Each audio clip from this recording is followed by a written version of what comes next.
গত ২রা জুলাই বুধবার সকাল থেকে চট্টগ্রামের পটিয়া থানার মূল ফটকের সামনে অবস্থান নেন বৈষম্য বিরোধী ছাত্র নেতাকর্মীরা।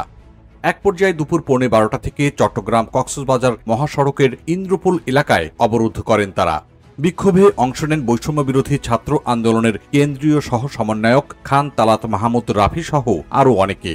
তাদের দাবির মুখে প্রত্যাহার করা হয় পটিয়া থানার ওসি আবু জাহেদ মোহাম্মদ নাজমুন নূরকে। গত ৫ই আগস্টের পর ঢাকা সহ সারা দেশে মব সন্ত্রাসের ঘটনা ঘটছে, থেমে নেই এখনও, কিন্তু এর কোনো বিচার না করে ধামাচাপা দেওয়া হচ্ছে। তাই এখন প্রশ্ন উঠছে, একটি রাজনৈতিক দল হিসেবে এনসিপির নেতাকর্মীরা মব বা দলবদ্ধ বিশৃঙ্খলা সৃষ্টির মতো কর্মকাণ্ডের সঙ্গে যুক্ত থাকতে পারেন কিনা।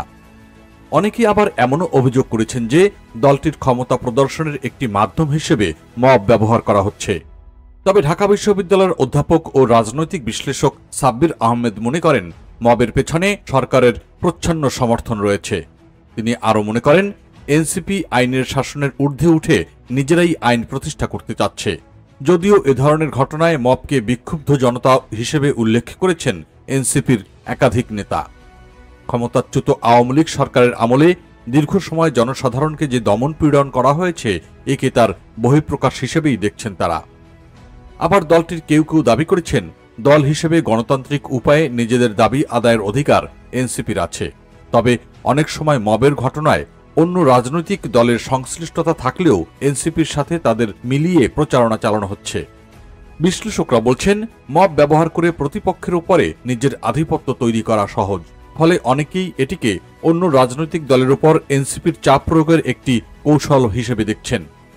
গত মঙ্গলবার ছাত্রলীগের এক নেতাকে পুলিশে দেয় বৈষম্য বিরোধী ছাত্ররা, কিন্তু তার বিরুদ্ধে কোনো মামলা না থাকায় তাকে গ্রেপ্তার করতে অপারগতা জানায় পটিয়া থানার পুলিশ। এ নিয়ে বাকবিতণ্ডার এক পর্যায়ে পুলিশের সঙ্গে আন্দোলনকারীদের ব্যাপক সংঘর্ষ হয়। এ নিয়ে এনসিপির যুগ্ম সদস্য সচিব আরিফ সোহেল তার ব্যক্তিগত ফেসবুক পেজে লেখেন, পটিয়া থানা মাটির সাথে মিশায়া দিতে হবে। এই ঘটনার রেশ ধরে বুধবার সকালে থানার ওসির অপসারণ ও দায়ীদের বিরুদ্ধে ব্যবস্থা নেয়ার দাবিতে বিক্ষোভ শুরু করেন এনসিপি ও বৈষম্য বিরোধীরা। তাদের দাবির মুখে ওই দিন মধ্যরাতেই প্রত্যাহার করতে হয় ওসি আবু জাহেদ মোহাম্মদ নাজমুন নূরকে। এছাড়া গত ২৯শে মে রংপুরের জাতীয় পার্টির চেয়ারম্যান জিএম কাদের বাড়িতে হামলা, একই মাসের ১৯ তারিখে ঢাকার ধানমন্ডিতে বই প্রকাশক গোলাম মোস্তফার বাসার সামনে বিশৃঙ্খলা ও মব সৃষ্টি করা হয়। এ সময় পুলিশ গিয়ে তাদের সরে যেতে বললেও উপরোক্ত পুলিশকেই নানাভাবে দায়ী করার চেষ্টা করে মব সৃষ্টিকারীরা। এক পর্যায়ে ফ্যাসিস্টের দোসর আখ্যা দিয়ে প্রকাশক মোস্তফাকে গ্রেপ্তারের দাবি করলেও মামলা না থাকায় গ্রেপ্তার করা যাবে না বলে জানায় পুলিশ। সেখানেও দুপক্ষ বাকবিতণ্ডায় জড়ালে ৩ জনকে আটক করা হয়।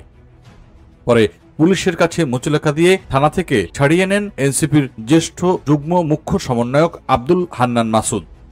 বিবিসি বাংলাকে দেওয়া এক সাক্ষাৎকারে দলটির সিনিয়র যুগ্ম আহ্বায়ক আরিফুল ইসলাম আদিব বলেছেন, গত ১৫ বছরে একটা সমাজের মানুষের বেঁচে থাকার অধিকার হরণ করার কারণে এর বড় একটি অংশ সমাজ ও রাষ্ট্রের প্রতি আস্থাহীন হয়ে পড়েছে।